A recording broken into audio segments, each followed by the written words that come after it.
Hello guys! So, tudloan dito mo sa na paghimuan ng mga gagmayking balloons. So, first is mag-inflate sa taong balloon. And then, pagamihan na nato na siya no, kay para kuan humukungok siya.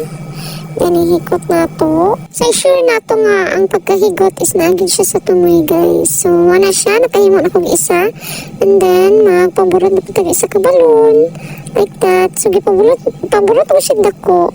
And then, ako siya ipahuyas kay para kuan siya ma-stretch siya ba. So, ako na po siyang ipag-amihan na hikot na po. And after that, so, duha nakabuk ang atong gamay ng balloon. And then, kana guys, lisod kayo na siya nga part guys.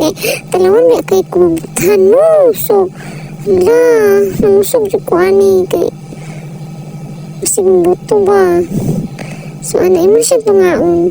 So, di hagig ka sa ilahang isig katumoy yun.